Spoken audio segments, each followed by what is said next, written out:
حول ولا قوة إلا بالله العلي العظيم.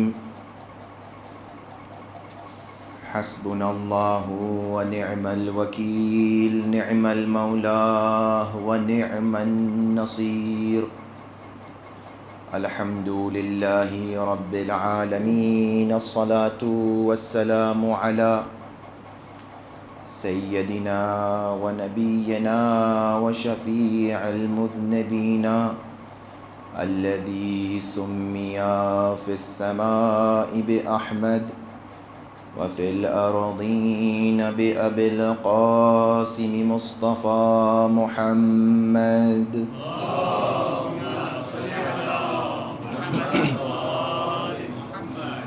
وأهل بيته الطيبين الطاهرين المعصومين المظلومين، الذين أذهب الله عنهم الرجس وطهرهم تطهيرا.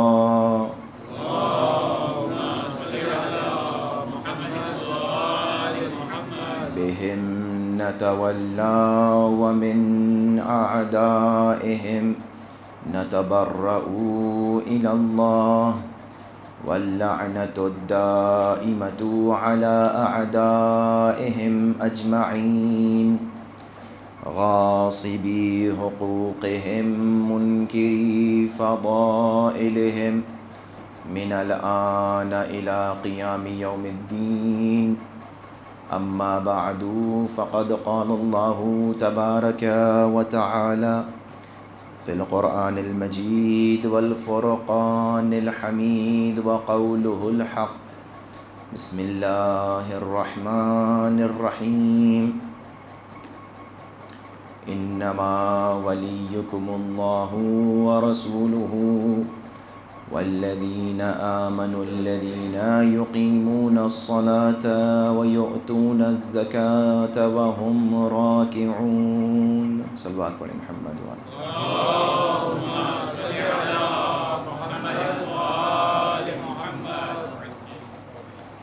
سورہ مبارکہ مائدہ کی یہ 55 نمبر آیے کریمہ ہے کہ جس سے مدد لیتے ہوئے آپ حضرات کی اذہان عالیہ تک کچھ معروضات پیش کرنے کی کوشش کر رہے ہیں.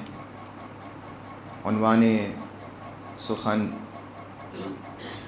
ولایت بنیاد دین ہے، اور اس آیہ کریمہ سے الہام لیتے ہوئے اور مدد لیتے ہوئے آپ کے سامنے گزشتہ 3 شبوں سے کچھ باتیں پیش کی ہیں، اور آج ہمارے سلسلے کی چوتھی گفتگو ہے. ابتدائے کلام میں حسب دستور یہ بات جان لینا ضروری ہے کہ ہم یہ جو مجلسیں برپا کر رہے ہیں، یہ جو عزاداریاں کر رہے ہیں، یہ جو سرکار سید الشہداء امام حسین علیہ السلام کے غم میں غمگین ہیں، یہ کوئی رسم نہیں ہے جس کو ادا کر رہے ہیں، بلکہ یہ ہماری زندگی کا فرض ہے کہ جس نے ہم پر احسان کیا ہے، ہم کچھ حد تک کوشش کریں کہ ان لوگوں میں شامل ہو جائیں کہ جو لوگ اپنے محسنین کو یاد رکھتے ہیں. یاد رکھیے، وہ قومیں تباہ ہو جاتی ہیں، برباد ہو گئیں کہ جنہوں نے اپنے محسنین کو بھلا دیا، جنہوں نے اپنے محسنین کی یاد کو ختم کر دیا.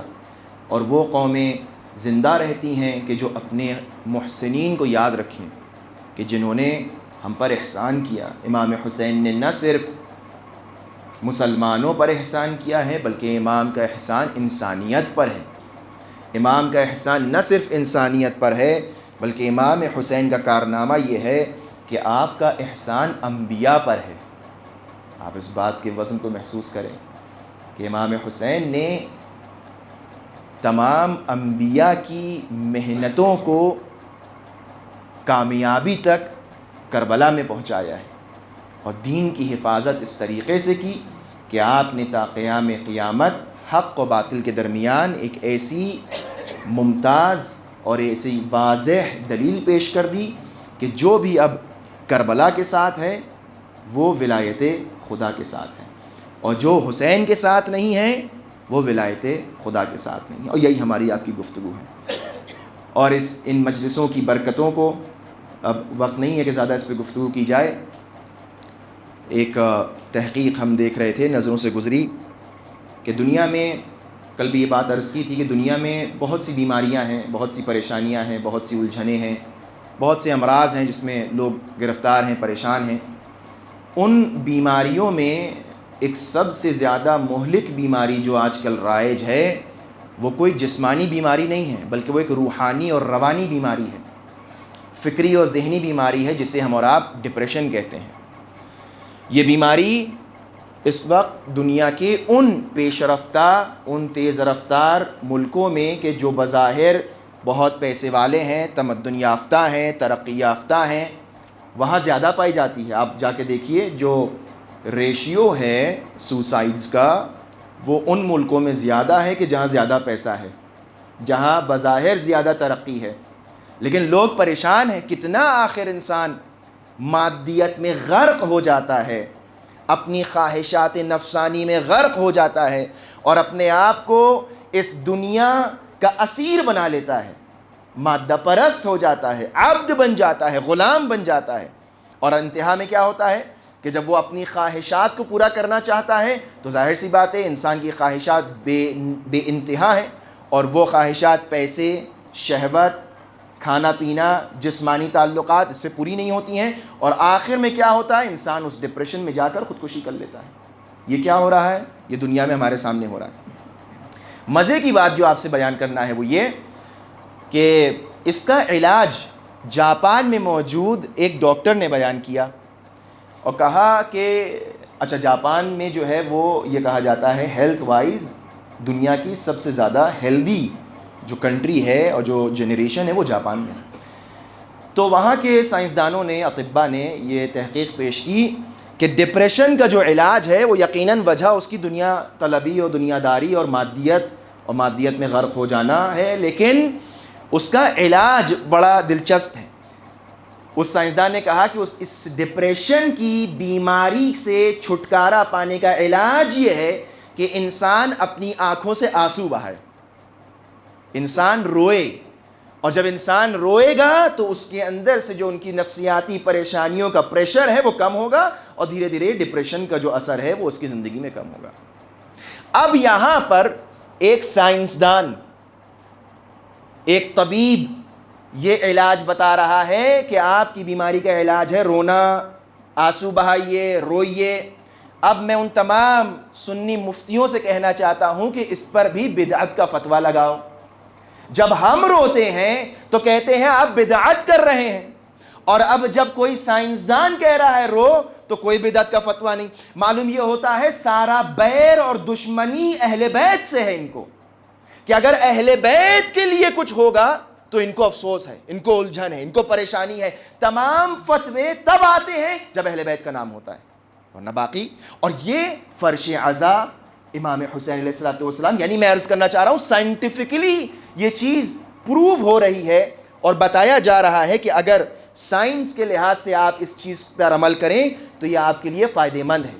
تو اب انسان غور کرے اور دیکھے کہ کس طریقے سے ہم کو یہ فرش عزا مختلف بیماریوں، مختلف پریشانیوں سے نجات دلاتی ہے، کہ نہ صرف جسمانی پریشانیاں بلکہ روحانی امراض، روحانی پریشانیاں۔ کل بات کو یہاں پہ لا کے چھوڑا تھا کہ ہمیں لفظ کا اسیر نہیں ہونا ہے، ٹھیک ہے؟ تو متوجہ ہو جائیے اور ہم انشاءاللہ گفتگو شروع کریں۔ ہمیں لفظ کا اسیر نہیں ہونا ہے، اور ہمیں لفظ کا اسیر اس لیے نہیں ہونا ہے چونکہ الفاظ کو توڑ مروڑ کر پیش کیا جاتا ہے، اور جو اس کے اصلی معنی اور مفہوم ہے اس سے ہمیں دور کر دیا جاتا ہے۔ لہٰذا ہم الفاظ کا احترام کرتے ہیں۔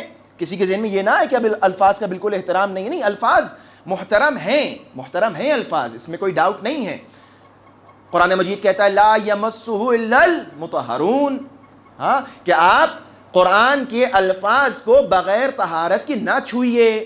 تو اب اگر الفاظ محترم نہ ہوتے تو قرآن یہ حکم نہ دیتا۔ یقیناً الفاظ محترم ہیں، لیکن اس کے اندر اور ان ڈیپتھ عمق میں جائیں تو قرآن یہ نہیں کہہ رہا ہے کہ صرف تم، چونکہ کافر بھی قرآن چھوتے ہیں، ہم آپ کچھ کر لیتے ہیں، روک لیتے ہیں، نہیں روک پاتے. جو محققین ہیں، غیر مسلمین ہیں، وہ قرآن کو اپنی کتابوں میں، لائبریری میں رکھ کر پڑھتے ہیں، چھوتے ہیں. ہم اور آپ روکتے ہیں، نہیں روک پاتے. کیا ہوتا ہے؟ قرآن مجید اس آیے کریمہ میں یہ کہنا چاہ رہا ہے، اور اصل معنی یہ ہے لا یمسہ الا المطہرون، یعنی جو قرآن کا مفہوم اور معنی ہے یہ اس وقت تک تمہیں نہیں سمجھ میں آئے گا جب تک طہارت باطنی نہ آ جائے. کیونکہ یہ کتاب کیا ہے؟ ہدن للمتقین. یہ کتاب ہدایت کرے گی متقین، اور متقی وہی ہے جو پرہیزگار ہے، جس کی روح طاہر ہے. لہٰذا یہ قرآن صرف اسی پر اثر کرے گا جو اپنے اندر طہارت رکھتا ہو. یہ ہے معنی و مفہوم لا یمسہ الا المطہرون، کہ قرآن کا مفہوم اس کو نہیں ملے گا مگر یہ کہ جو اپنے آپ کو پاک اور صاف کر لے. لہٰذا ہمیں بڑا غور کرنا ہے اور بڑی سمجھداری سے ان مفاہیم کو اپنے اذہان میں بٹھانا ہے. میں بہت آرام سے آہستہ آہستہ بہت کوشش کر رہا ہوں کہ اس دقیق موضوع کو خاص طور پر اپنے بچوں کے لیے آسان الفاظ میں آپ کے اذہان تک پہنچا دیا جائے. اور میں تا حد امکان کوشش کر رہا ہوں، گریز کر رہا ہوں کہ وہ اصطلاحات جو سخت اصطلاحات ہیں علم کلام کی وہ استعمال نہ کروں، لیکن اگر کہیں مجبور ہو جاؤ تو اس کی توضیح و تشریح میں آپ کی خدمت پیش کروں گا. لہٰذا ہمیں الفاظ کا غلام نہیں بننا ہے، بلکہ ہمیں لفظ سے معنی کی طرف جانا ہے. الفاظ کے جو لوگ غلام بن جاتے ہیں ان کا حشر یہ ہوتا ہے کہ وہ قرآن پڑھتے رہتے ہیں اور قرآن کا کوئی بھی معنی و مفہوم ان کے اوپر اثر نہیں کرتا. قرآن مجید کے لیے کہا گیا کہ رب تال القرآن والقرآن یلعنو. عجیب ہے، توجہ کریں خاص طور پر یہ جو بڑا جھوم جھوم کے قرآن پڑھا جاتا ہے.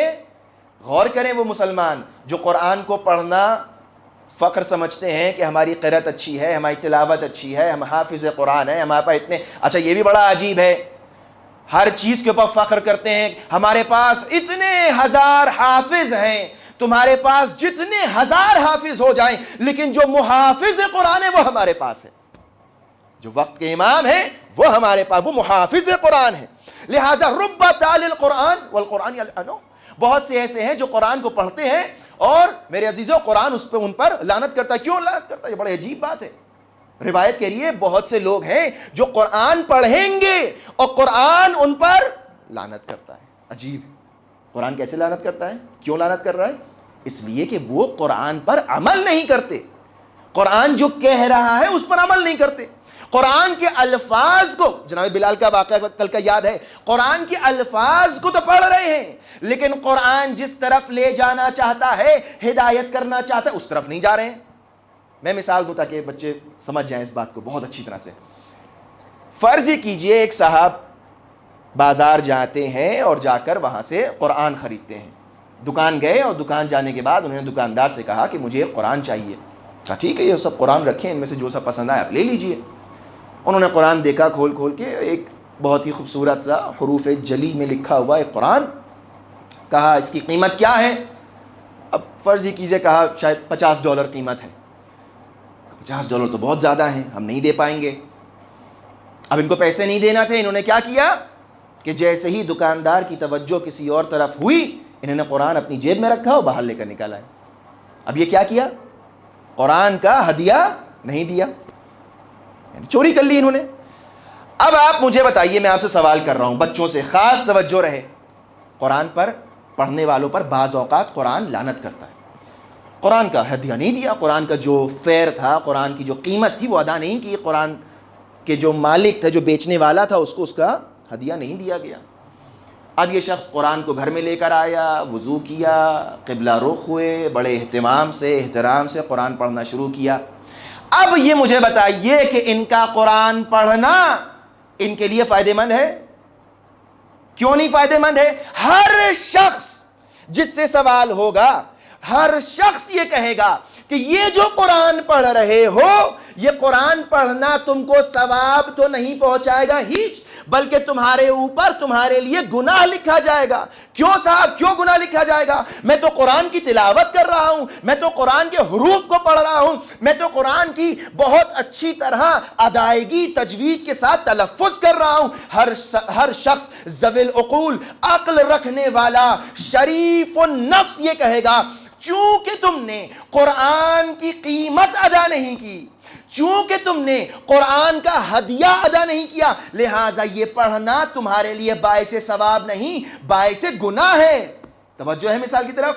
اب آئیے، مسلمان قرآن پڑھتے ہیں، قرآن بڑا جھوم جھوم کے پڑھتے ہیں، قرآن اور روایت کہتی ہے کہ ربا تعالی القرآن والقرآن یلعنہ، آخر یہ کیسے ہو گیا کہ مسلمان قرآن پڑھ رہا ہے اور قرآن ان پہ لعنت کر رہا ہے؟ اس کی وجہ یہ ہے کہ رسول اکرم قرآن لے کر آئے اور قرآن لانے کے بعد کہا کہ ہم تم سے اس دین کے بدلے، اس قرآن کے بدلے کچھ نہیں چاہتے الا المودۃ فی القربى، ہمیں تم سے کوئی قیمت نہیں چاہیے، لا اسألکم علیہ اجرا الا المودۃ فی القربى۔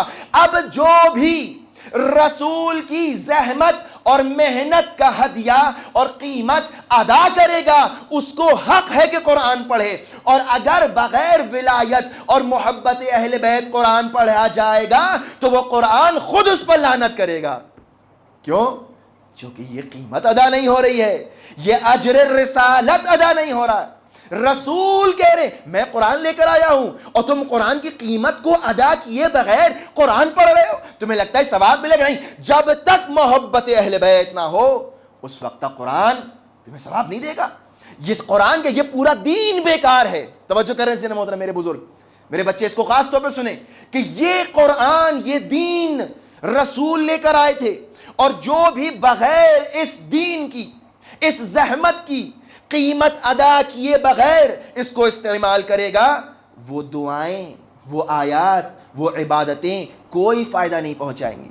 مسلمان یہ سمجھ رہا ہے اپنے خیالات میں، دیکھیے الفاظ کے غلام ہو گئے نا، قیمت کی طرف توجہ نہیں ہے، مفہوم کی طرف توجہ نہیں ہے، وہ جو لا اسألکم علیہ اجرا الا المودۃ فی القربى کی طرف توجہ نہیں ہے۔ کیوں نہیں توجہ جاری ہے؟ غلام بن گئے الفاظ کے، کہا نہیں ہم بڑی اچھی تلاوت کرتے ہیں، ہم بڑی اچھی قرات کرتے ہیں۔ جب تک قیمت ادا نہیں ہوگی نہ نماز فائدہ پہنچائے گی، نہ حج فائدہ پہنچائے گا، نہ یہ زکوٰۃ، نہ یہ خمس، نہ یہ جہاد، کچھ فائدہ نہیں پہنچائے گا۔ کیوں؟ چونکہ اسیر ہو گئے ہیں، اور یہ اسیری کا نتیجہ پتہ ہے کیا ہوتا ہے؟ یہ خود انسان کو گمراہ کرتی چلی جاتی ہے۔ یہ عبادتیں جب کوئی فائدہ نہیں پہنچے گی یہ انسان کو گمراہ کرتی چلی جاتی ہیں۔ بہترین مثال ہمارے اور آپ کے سامنے، زمانے کے سامنے 7-8 سال پہلے آپ نے دیکھا کہ کس طریقے سے مسلمان ایک دوسرے کا گلا کاٹ رہے تھے۔ یہ منحوس اور منفور گروہ داعش نامی جو دنیا میں آیا، اس نے کیا کیا؟ کہا ہم مسلمان ہیں، ہم قرآن پڑھتے ہیں، اور کیا کیا؟ اللہ اکبر کہہ کر مسلمانوں کے گلے کاٹے ہیں۔ یہ کیا ہے؟ یہ وہ ورژن آف اسلام ہے جو بغیر ولایت کے ہے۔ کیوں؟ چونکہ اس کے اندر بنیاد ولایت نہیں ہے۔ یہ وہ ورژن ہے جس کے اندر ولایت نہیں ہے۔ کیوں؟ اب ولایت ہوتی تو انسان وہ غلطی نہ کرتا، اسلام ہدایت کرتا۔ چونکہ اب ولایت نہیں ہے تو اب گمراہی ہے۔ اور اسی کے بالکل برعکس جہاں ہمیں ولایت نظر آتی ہے، ایک طرف کیا ہے؟ یہ داعشی اسلام ہے، یہ والا ورژن ہے جس کے اندر ولایت نہیں ہے۔ دوسری طرف کون سا اسلام ہے؟ جس میں ولایت موجود ہے۔ اور اس نے کیا کیا کہ ایک مرجع نے ایک فتویٰ دیا کہ سب لوگ جہاد کے لیے کھڑے ہو جائیں۔ تو اب طاقت ولایت یہ ہے کہ اتنی طاقتیں دنیا بھر کی لگی ہیں، صرف ایک مرجع ایک شہر میں بیٹھ کر یہ حکم دیتا ہے اور لوگ کھڑے ہو جاتے ہیں اور اس پورے ناسور کو جڑ سے اکھاڑ کے پھینک دیتے ہیں۔ یہ کیا ہے؟ یہ قوت مرجعیت کہاں سے آئی؟ یہ قوت مرجعیت اسی ولایت کا ادنا سا ایک اثر ہے۔ اصل ولایت اللہ کی، رسول کی، علی ابن ابی طالب اہل بیت کی، اس ولایت کو ہلکی سی اس کی اگر تجلی دیکھنا ہے تو اس مرجعیت میں دیکھیے کیا ہوگا اس وقت کہ جب حقیقی وارث ولایت ہمارے اور آپ کے امام وقت حضرت حجت ابن الحسن المہدی عجل اللہ تعالی فرجہ الشریف، جب آپ ظہور فرمائیں گے تو سمجھ میں آئے گا اصل ظہور ولایت کیا ہے۔ عزیزان محترم توجہ کریں اس چیز کی طرف۔ لہٰذا ہمیں الفاظ کا غلام نہیں بننا ہے، ہمیں الفاظ کے اندر کھو نہیں جانا ہے۔ کل میں نے آپ کے سامنے ولایت کے اس معنی کو واضح کرنے کی کوشش کی تھی کہ قرب اور بعد ہے، قریب ہونا، دور ہونا۔ ممبر کی مثال دی، اپنی مثال دی، آپ لوگوں کے فاصلے کی مثال دی۔ میں جلدی سے ایک بات کو اور واضح کر کے آگے بڑھ جاتا ہوں کہ دیکھیے یہ قرب اور بعد، یہ قریب ہونا اور یہ دور ہونا دو طریقے کا ہوتا ہے، اس کی دو قسمیں ہیں، خاص توجہ کریں اس کی طرف۔ اب آپ یہ جو ہم نے کہا نا قریب ہونا اور دور ہونا دو طریقے کا ہے، ایک ہے مادی، مادی یعنی کیا؟ یعنی میٹر ہے، میٹیریلسٹک ہے، ٹینجیبل ہے، میٹر ہے، اس کے اندر مادی چیزیں ہیں، ظاہر میں ہیں، خارج میں ہیں، یہ مادی ہے۔ اور ایک قسم کیا ہے؟ معنوی، معنوی قسم ہے، روحی قسم ہے، قلبی قسم ہے، ٹھیک ہے، روحی، قلبی، اسپرچول۔ جو کل میں نے آپ کے سامنے کیفیت بیان کی تھی کہ جب ایک شے دوسری شے سے دور ہوتی ہے تو بھی وہ دوسری شے بھی اس شے سے دور ہوتی ہے، اور جب ایک شے دوسری شے سے قریب ہوتی ہے تو پھر دوسری شے بھی اس شے سے قریب ہوتی ہے۔ بات واضح ہے آپ لوگوں کے لیے؟ یہ خصوصیت کہاں ہے؟ یہ مادی قرب اور بعد میں ہے۔ جب مادہ ہو، جب میٹر کی بات ہو تو اس سے باہر نہیں ہو سکتی کیفیت، یہی ہوگی۔ لیکن جب قرب اور بعد، نزدیک ہونا، دور ہونا، معنوی طور پر بیان کیا جائے، ایک صلوات پڑھیں محمد و آل محمد،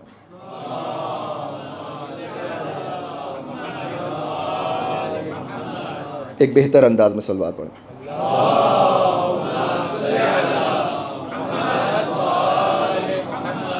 دیکھیے اگر توجہات میرے ساتھ رہیں گی تو مجھے بیان کرنے میں بھی آسانی ہوگی، آپ کو سمجھنے میں بھی آسانی ہوگی، اور بات جو ہے وہ جلدی آسانی آگے تک پہنچ جائے گی۔ باہر جو ہو رہا ہے اس کو ہونے دیں، ایک بہتر انداز میں اور صلوات پڑھیں محمد والے۔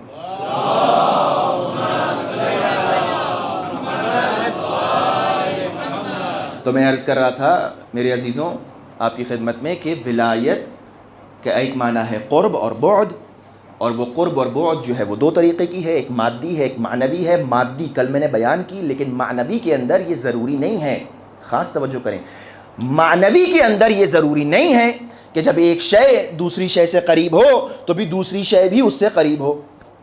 یہ بہت خاص کیفیت ہے اس معنی کی۔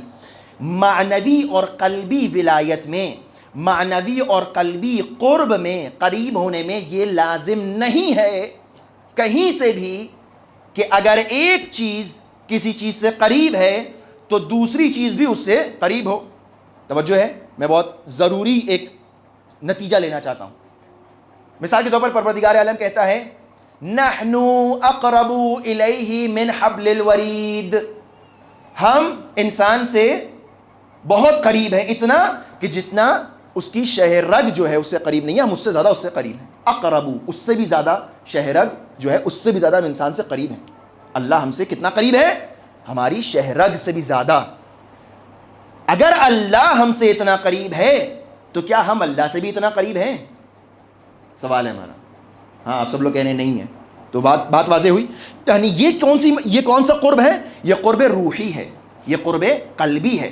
ضروری نہیں ہے کہ اگر ایک شے، ایک وجود کسی وجود سے قریب ہو قلبی اور روحی طور پر، تو ضروری نہیں ہے کہ وہ دوسرا بھی اس سے اتنا ہی قریب ہو۔ میں ایک اور مثال دے کر تھوڑا سا بچوں کے لیے میں چاہ رہا ہوں واضح ہو جائے۔ مثال کے طور پر آج کل کے بچے ہیں، کسی نہ کسی اسپورٹس، کسی نہ کسی کھیل سے لگاؤ رہتا ہے، کوئی کرکٹ فین ہے، کوئی فٹ بال فین ہے، ہاں، اور اس کے پلیئر سے بھی جو ہے بہت دلچسپی ہوتی ہے، لگاؤ رہتا ہے۔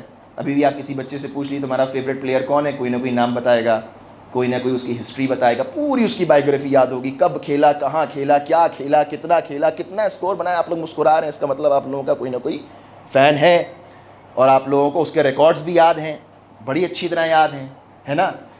ہر چیز یاد ہے، کب پیدا ہوا، کتنے بچے ہیں، فیملی کیا ہے، کہاں رہتا ہے، کتنا کماتا ہے، کس ٹیم میں کھیلتا ہے، کب کیا کیا جیتا، کتنے میڈلز، کتنے ریکارڈ، سب یاد ہے۔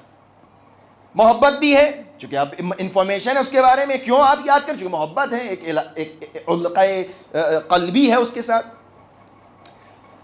محبت ہے، فوٹو کھنچوانے کا دل چاہتا ہے، سیلفی لینے کا دل چاہتا ہے، سب کچھ ہوتا ہے۔ لیکن میں آپ سے سوال کرتا ہوں کہ یہ جو آپ کا قلبی لگاؤ قرب ہے، آپ کہتے ہیں نا میں قریب ہوں اس سے، یہ جو آپ کا قلبی لگاؤ اور یہ جو قرب ہے، کیا جتنا قریب اور جتنا لگاؤ قلبی اور روحی آپ کو اس پلیئر سے ہے، کیا اس کو بھی اتنا ہی لگاؤ ہے آپ سے؟ ہاں سوال ہے، کیا وہ جانتا بھی ہے کہ یہاں بجمرم میں بیٹھے فرشی اعضاء پر ایک شخص ہے جو بڑا یاد کرتا ہے، بڑا فوٹو کھنچوانا چاہتا ہے آپ کے ساتھ؟ اس کو پتہ ہی نہیں۔ ہاں ہم ہیں کہ مرے جا رہے ہیں دیوانوں کی طرح، اس کے ہر میچ کو دیکھ رہے ہیں اس کے۔ اب چلیے ایک بات میں ذہن میں آگے کہتا چلوں، چونکہ مجھ سے کہا گیا تھا بچوں کے لیے جو ہے وہ دیکھیے وقت ضائع نہ کریے، خاص طور پہ بچے میرے اس بات کو غور کریں، دیکھیے سپورٹس دیکھیے، کھیل دیکھیے، فلاں کریے، انٹرٹینمنٹ ہو، لیکن ایک لمٹ تک۔ ہم اتنا غرق ہو جاتے ہیں کسی کی محبت میں کہ اس کو پتہ ہی نہیں ہے کہ ہم اس سے اتنی محبت کرتے ہیں۔ تو ایسی محبت کا کیا فائدہ کہ جس سے محبت کی جائے اس کو پتہ ہی نہ ہو؟ ارے محبت کرنا ہے تو اس سے محبت کرو کہ جو خود تم سے اتنی محبت کرتا ہے، جو تمہارے وقت کا امام ہے۔ توجہ، وقت کے امام سے محبت کرو۔ جتنا زیادہ اس پلیئر کو یاد کرتے ہو، اگر تھوڑا سا بھی اس کا 20% بھی، اس کا 50% بھی اپنے وقت کے امام کو یاد کر لیا جائے تو ہماری زندگی کیا بن جائے۔ امام بغیر ہمارے یاد کیے ہم کو یاد کرتے ہیں، چاہے جائے کہ ہم ان کو اتنا یاد کریں، اتنا یاد کریں، صبح و شام یاد کریں، تو ہمارا اور ان کا رابطہ کتنا گہرا ہو جائے گا۔ وہ جو کہ ہمیں بغیر ہمارے یاد کیے یاد کر رہے ہیں، ہمارے یاد کرنے پر کیا ہوگا؟ قریب کرو اپنے آپ کو ان سے۔ جوانوں، اپنے آپ کو قلبی طور پر قریب کرو، اپنے آپ کو معنوی طور پر ان سے قریب کریے، یہ بہت ضروری ہے۔ اب آ جائیے اس کی طرف۔ تو ضروری نہیں ہے کہ اگر کسی کا قلبی لگاؤ کسی سے ہو تو اس کا بھی اس سے ہو۔ یہ میں کیوں عرض کر رہا ہوں؟ یہ اس لیے میں عرض کر رہا ہوں، کل میں نے ایک بات کہی تھی کہ بہت سے رسول اللہ کے ساتھی ایسے تھے کہ جو رسول کی بزم میں بیٹھتے تھے، رسول کے ساتھ ہوتے تھے، بالکل قریب بیٹھتے تھے، لیکن رسول کا اثر ان پر نہیں نظر آتا ہم کو۔ ان کا جو کردار ہے اس میں رسول جیسا کوئی اثر نظر نہیں آتا ہم کو۔ اب آپ ہو سکتا ہے ہم سے کہ مولانا صاحب آپ نے تو کہا تھا قرب اگر ہو جاتا ہے، نزدیکی ہو جاتی ہے، تو جو ہے وہ ایک شے کا اثر دوسری شے پہ ہونے لگتا ہے، تو یہ سب تو رسول کے صحابی تھے، دن بھر ساتھ میں رہتے تھے، فلاں ہوتا تھا، اور جو ہے وہ ان کا تو کوئی اثر ہی نہیں ہوتا، ہر جگہ ان کو ہم نے ساتھ ساتھ دیکھا ہے، غار میں بھی بیٹھے تو رو رہے تھے۔ لیکن ایک صلوات پڑھے محمد والے۔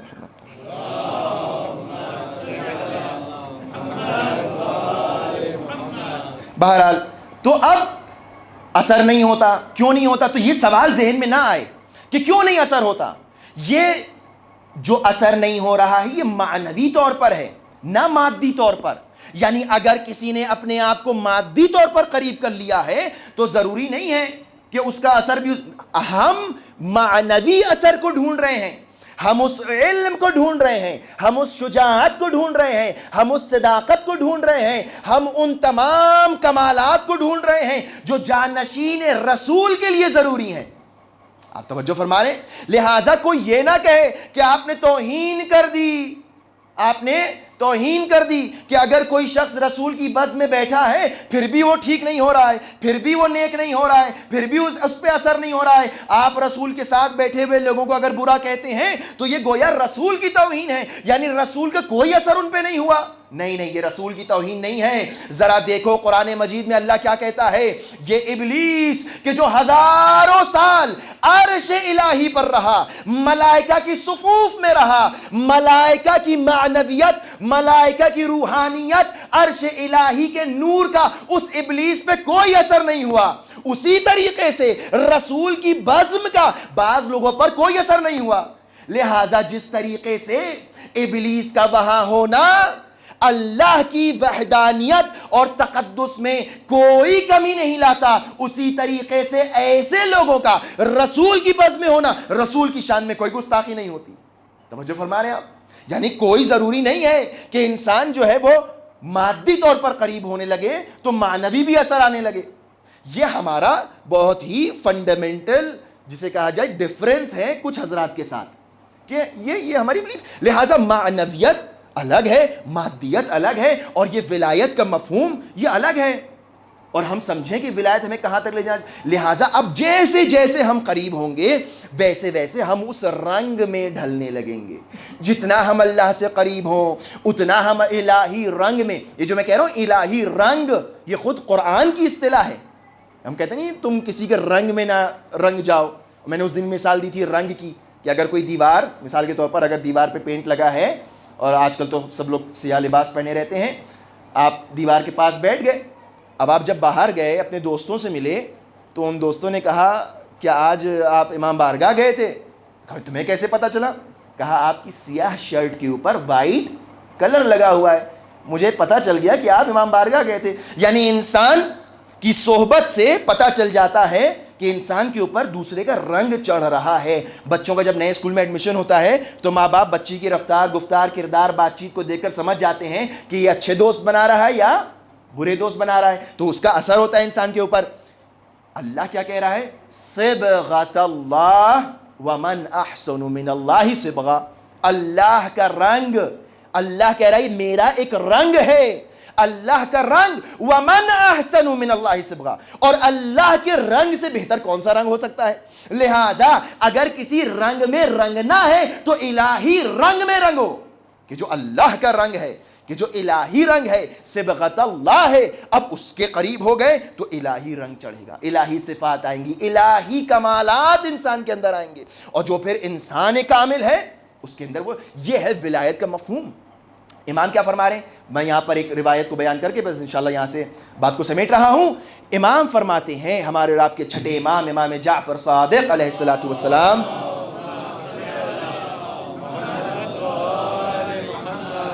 امام نے فرمایا, عنوان گفتگو ذہن میں رہے کہ ولایت بنیاد دین ہے. امام نے فرمایا بنی الاسلام علی خمس. بچے یاد کر لیں, بہت آسان روایت ہے اور بہت جگہ آپ کو یہ کام آئے گی روایت. بنی الاسلام علی خمس, اسلام 5 چیزوں سے بنا ہے, 5 چیزوں کی بنیاد پر اسلام کی عمارت ٹکی ہوئی ہے. کون سی وہ 5 چیزیں؟ بنی الاسلام علی خمس, علی الصلاۃ والزکاۃ والصوم والحج والولایہ. امام فرماتے ہیں 5 چیزوں سے اسلام بنا ہے, یعنی 5 پلرز ہیں جس کے اوپر اسلام کی عمارت ہے. کون سی 5 چیزیں؟ امام نے فرمایا نماز ہے, زکوٰۃ ہے, روزہ ہے, حج ہے, اور ولایت ہے. یعنی ولایت بھی ایک اہم ترین رکن رکین ہے اسلام کا. پھر امام ایک عجیب چیز فرماتے ہیں کہ وَلَمْ يُنَادَ بِشَيْءٍ كَمَا يُنَادِي بِالْوِلَایَةِ. کسی بھی شے کی, یا 2 ترجمے ہو سکتے ہیں, کسی بھی شے کی طرف نہیں بلایا گیا جس طریقے سے ولایت کی طرف بلایا گیا, یا کسی شے کے ذریعے نہیں بلایا گیا مگر جس طرح سے ولایت کے ذریعے ہمیں اسلام کی طرف بلایا گیا ہے. یعنی یہ ولایت. اور پھر امام ایک گلا کرتے ہیں. امام فرماتے ہیں اخذ الناس باربع وتركوا هذه یعنی الولایہ.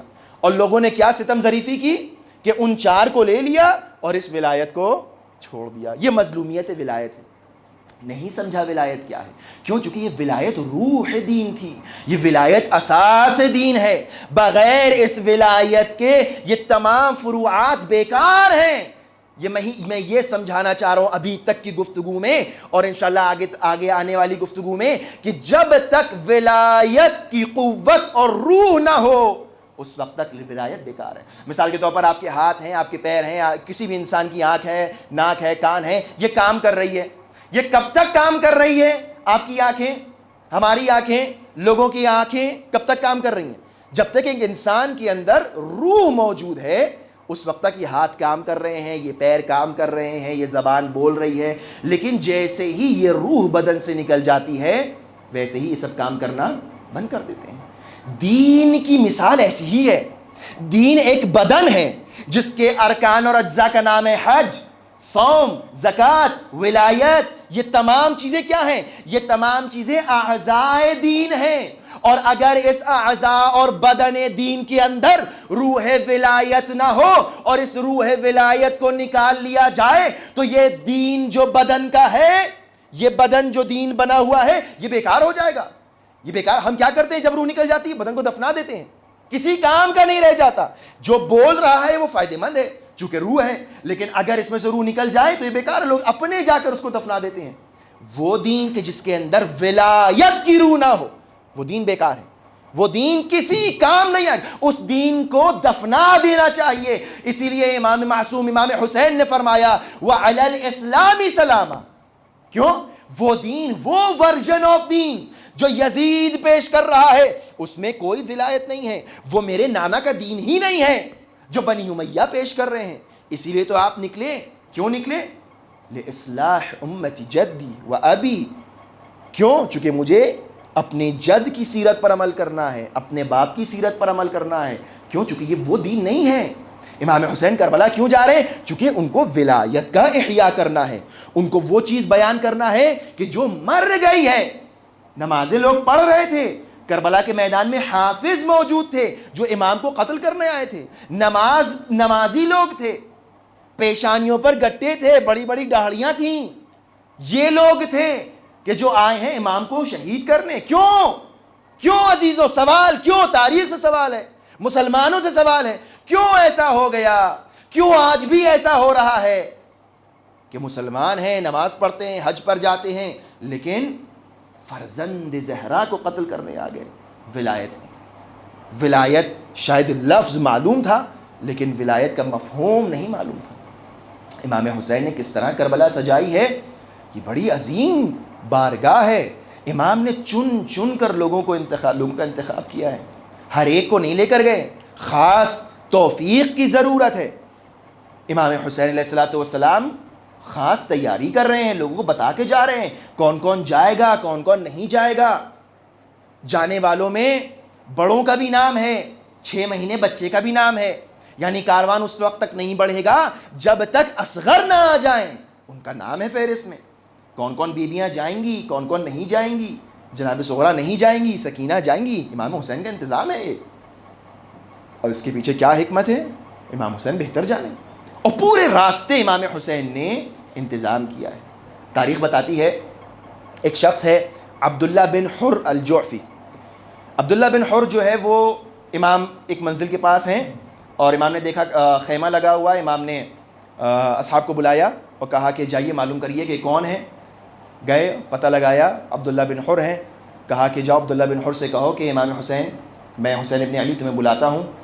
شخص گیا اور جانے کے بعد کہا، اس نے انکار کر دیا کہ میں حسین سے نہیں ملنا چاہتا، میں اتنی دور دور اسی لیے ہوں کہ میں حسین کے پاس نہ جاؤں۔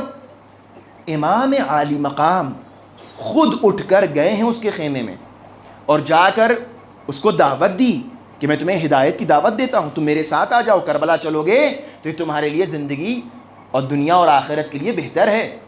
کیا جواب دیا کہ مولا میرے پاس ایک بہت تیز رفتار گھوڑا ہے، آپ وہ لیتے جائیے، آپ فرزند رسول ہے، آپ کو ضرورت پڑے گی۔ میرے پاس ایک بہت اچھی تلوار ہے، آپ وہ تلوار لیتے جائیے، آپ کو وہاں کربلا میں ضرورت پڑے گی۔ امام نے کہا میں تمہاری تلوار اور گھوڑے کے لیے آیا ہوں؟ دیکھیں مزاج نہیں معلوم، دین کا مزاج ہے، میں انشاءاللہ کل عرض کروں گا دین کا مزاج کیا ہوتا ہے۔ جب تک ولایت کا مزاج نہ معلوم ہو اس وقت تک انسان کو سمجھ میں نہیں آ سکتا کہ کس امام۔ بہت سے لوگ آج کے زمانے میں کہتے ہیں اگر مولانا کہہ رہے ہیں تو ہم نہیں مانیں گے، امام کہہ دے تو ہم مان لیں گے۔ نہیں، مزاج دین سمجھیے، بات کیا کہی جائے۔ امام بنفس نفیس بلا رہے ہیں، وہ شخص کہتا ہے میں نہیں آؤں گا، میں تو دور دور اس لیے ہوں کہ نہ آپ کے پاس آؤں اور نہ ابن زیاد کے پاس جاؤں، مجھے کسی سے کوئی مطلب نہیں، میں نیوٹرل رہنا چاہتا ہوں۔ کل انشاءاللہ اس پہ بھی گفتگو ہوگی، بات آگی ذہن میں، نیوٹرل رہنا۔ بہت سے لوگ اس دنیا میں نیوٹرل رہنا چاہ رہے ہیں، نہیں ہو سکتا یہ۔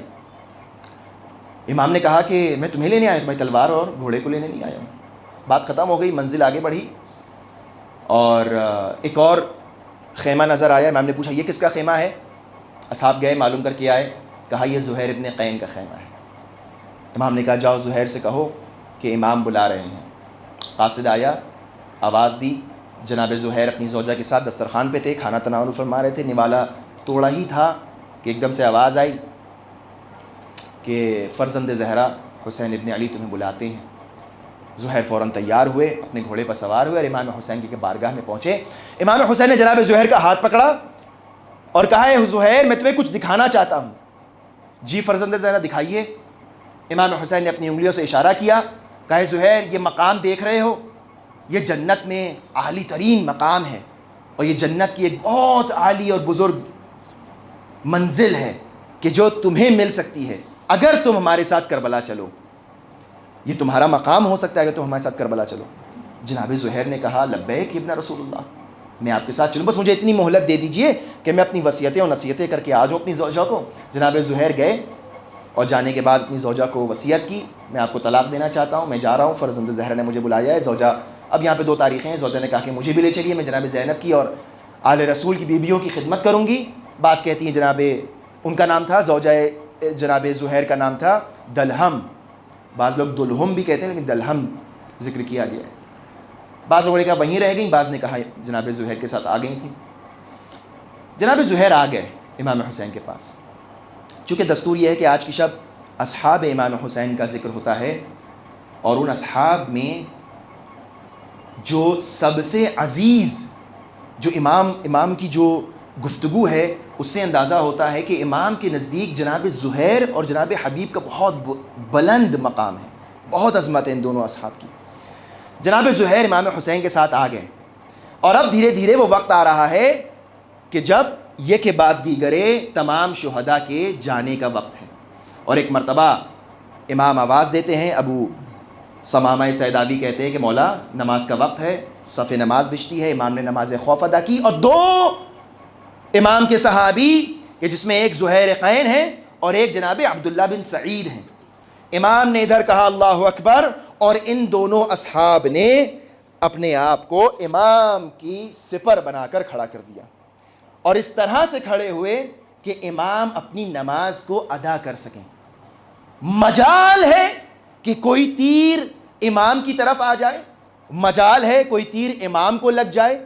اہتمام دیکھیے گا، فطرت انسان کیا ہوتی ہے، میں آپ سے سوال کرتا ہوں، فطرت انسان کیا ہوتی ہے کہ جب کوئی حملہ ہو رہا ہو اور جب کوئی وار ہو رہا ہو تو انسان اس کو ڈاج کرتا ہے، اس کی زد سے باہر نکلتا ہے۔ لیکن اللہ اکبر، عشق حسین جناب سعید کے لیے کہا جاتا ہے کہ جب امام نے کہا اللہ اکبر تو دشمن کی طرف سے ایک بارش ہوئی تیروں کی، اور تیر چلے ہیں امام حسین کی طرف۔ اب جناب سعید کی پوری کوشش یہ ہے کہ ایک بھی تیر ہمارے آقا کو نہیں لگنا چاہیے۔ جناب زہیر ہاتھ میں تلوار اور سپر لیے ہیں، جناب سعید ہاتھ میں تلوار اور سپر لیے ہیں، اور دونوں بہادر اس طریقے سے ان تیروں کو روک رہے ہیں کہ کیا مجال ہے کہ ایک تیر امام حسین کو لگ جائے۔ اللہ اکبر، وفاداری، اللہ اللہ وفاداری کے خلاف فطرت جا کر جناب سعید کبھی اپنے ہاتھوں سے تیر کو روکتے ہیں، کبھی اپنے جسم مبارک پر تیروں کو روکتے ہیں، اور ایک مرتبہ مقتل لکھتے ہیں کہ جناب سعید کے بدن مبارک کے اوپر 13 تیر پیوست ہوئے، اور ادھر امام حسین نے آخری سلام کہا اور ادھر سعید زمین پر گرے۔ امام حسین نے جیسے ہی نماز کو ختم کیا، پہلا کام جو کیا دوڑ کے جناب سعید کے پاس گئے۔ اللہ اکبر، کتنے رحیم اور کریم امام ہیں، وہ امام مظلوم کہ جو ظہر سے لے کر عصر تک سب کے جنازے اٹھائے، تمام شہداء کے جنازوں کے سرہانے پہنچے۔ عصر عاشور تاریخ نے وہ منظر بھی دکھایا کہ حسین کا جنازہ بے گور و کفن پڑا رہا، کوئی پاس آنے والا نہ تھا۔ اجرکم اللہ۔ ایک مرتبہ امام حسین جناب سعید کے پاس پہنچے، جناب زہیر کو بھی بڑے زخم لگے لیکن ان کی مرہم پٹی کی گئی اور آپ زندہ بچ گئے، لیکن جناب زہیر کی بہت خراب اور سخت حالت تھی کہ آپ کی جاکنی کا عالم تھا، اور جناب امام حسین قریب پہنچے اور پہنچ کے ایک مرتبہ جناب سعید کا سر اپنے زانو پر رکھا۔ اللہ اکبر، کتنی محبت ہے امام کو اپنے اصحاب سے، کتنا چاہتے ہیں یہ اصحاب اصحاب کتنا چاہتے ہیں امام حسین کو، اور خود امام حسین کتنی محبت کرتے ہیں اپنے اصحاب سے.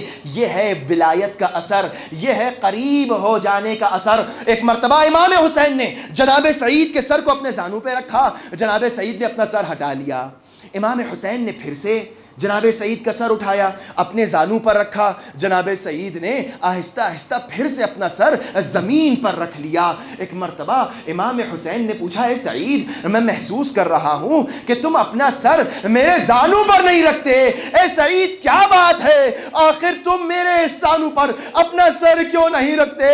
ایک مرتبہ ہاتھ جوڑ کر سعید کہتے ہیں، آقا غلام کا سر اور آقا کا زانو یہ میرے سر رکھنے کی جگہ نہیں، ارے یہ سکینہ اور علی اصغر کے بیٹھنے کی جگہ ہے. اجرکم اللہ، اجرکم اللہ. جناب سعید اپنی وصیتیں کرتے جاتے ہیں، اور ایک مرتبہ امام حسین نے کہا، اے سعید اپنی وصیتیں کرو. ایک مرتبہ جناب سعید وصیتیں کرنا شروع کرتے ہیں، اور وصیت کرتے کرتے جناب سعید ایک مرتبہ مسکرائے. باتیں کرتے کرتے ایک مرتبہ مسکرائے.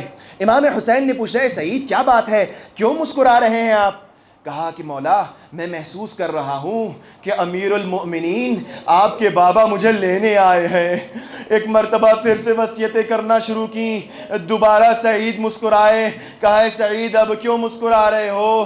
کہا کہ آقا میں آپ کے جد کو دیکھ رہا ہوں، وہ مجھے لینے آئے ہیں. ایک مرتبہ پھر سے وصیتیں کرنا شروع کی.